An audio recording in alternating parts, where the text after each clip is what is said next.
Vasiliy Lomachenko stops Masayoshi Nakatani in the 9th round.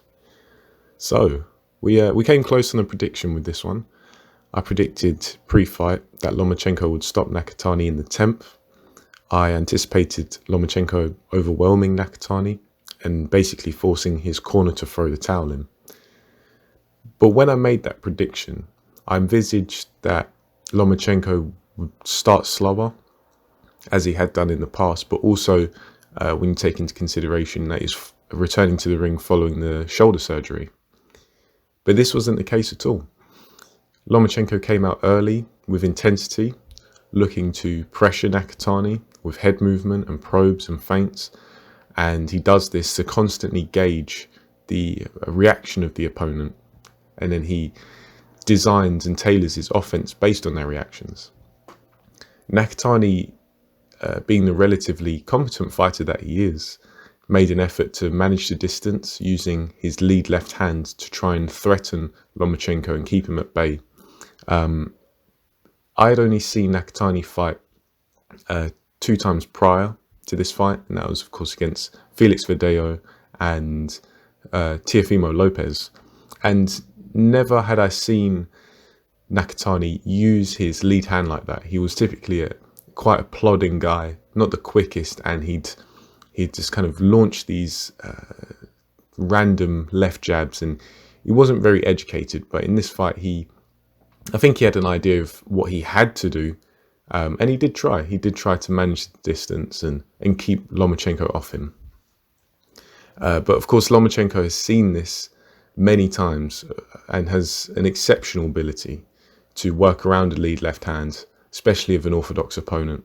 And he would use the feints and the probes and the head movement to work around it and force Nakatani out of position. And once he had manipulated Nakatani's position sufficiently, he would land his own very accurate straight lefts right down the middle. And through this, he was actually pushing Nakatani, who was the much bigger man, pushing him back to the ropes with regularity. From here, after Lomachenko would make his way and evade the lead hand of Nakatani, he would sometimes attempt to hold Lomachenko, but at close range, Lomachenko, he's so experienced in working in clinches and working his way out, getting a hand free, getting both hands free in some cases, and then from there he'd get an angle on Nakatani, and he'd just follow up with more of the left hands and the right hooks. There was really nothing that Nakatani could do to neutralize Lomachenko. There was an accidental headbutt in the first round, which caused a bit of a gash on Lomachenko's head around the hairline, but it didn't seem to have any effect on him. It bled profusely at the end of that round 1. But after that, I don't remember seeing that much blood. So his corner did a good job of stemming the bleeding. And as I say, it had no effects on Lomachenko. He went about business. There was a knockdown in the closing seconds of round 5. Both fighters were tied up. I think Nakatani initiated a clinch, but Lomachenko managed to leverage in a left hook, which, not the cleanest shot, is a little bit scrappy, but I mean, it did land clean. And then caught Nakatani up with a follow-up right hook. Nakatani wasn't particularly hurt by the punches. I think they caught him off guard because he was attempting to relax in the clinch, but he found out that he can't do that against Lomachenko.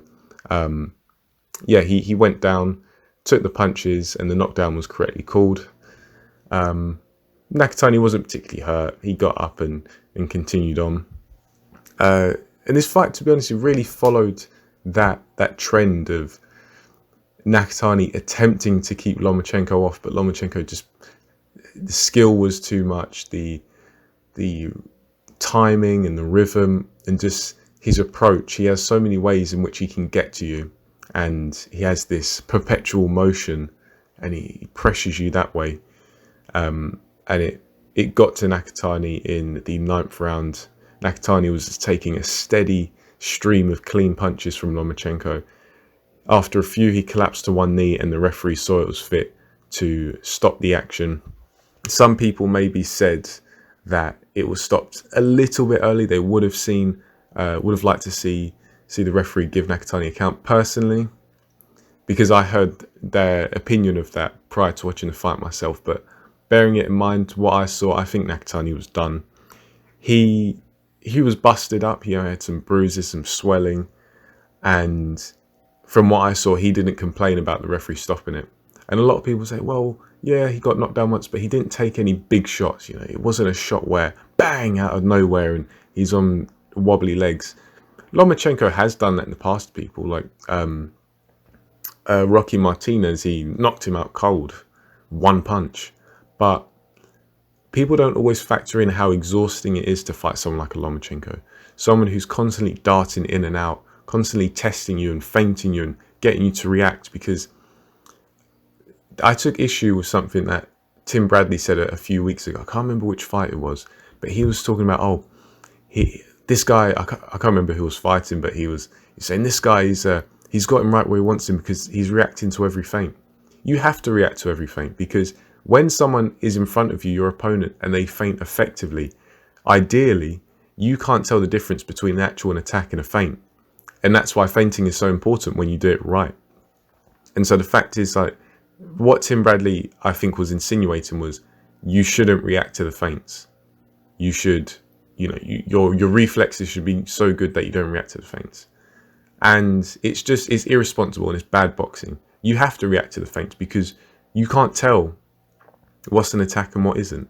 So you don't take any chances. You're a professional fighter, and you react to the feints.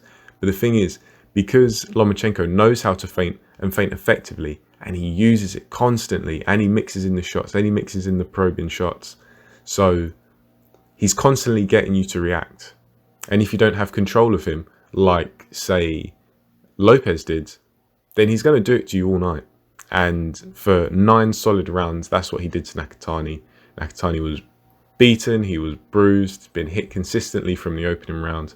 He was exhausted mentally, and I don't even remember him landing a clean punch of his own on Lomachenko.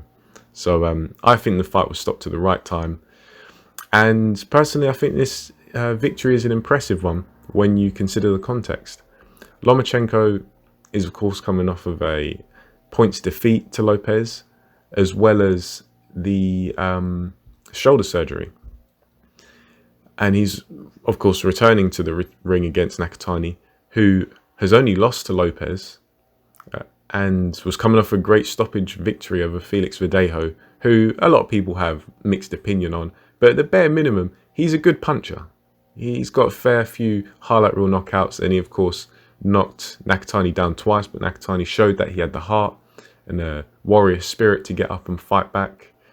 But in this fight, he had the heart and he had the spirit, but he was just a bit bewildered. He didn't have the skill or the timing, or even the speed, if you want to say that. He just couldn't keep up with Lomachenko.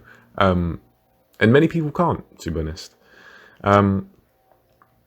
Lomachenko was pretty much all over Nakatani, as I say, like white on rice, but he wasn't reckless.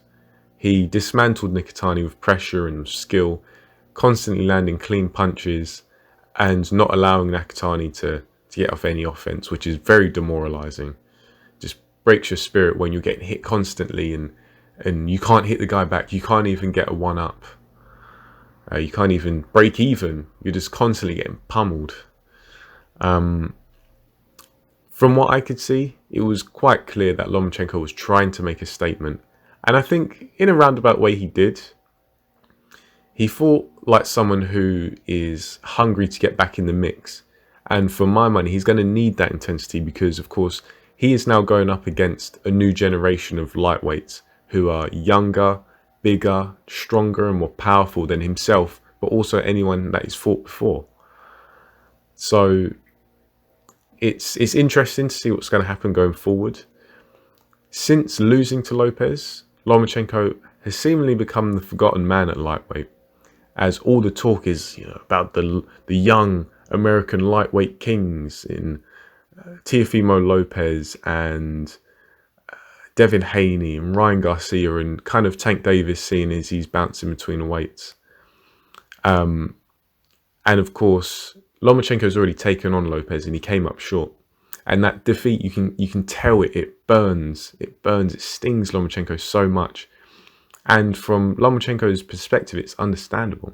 I mean, of course, very rarely fighters are satisfied with a loss, but I think when you consider that you have Lomachenko losing to Lopez, Lopez is a good fighter, yes, but he's very young.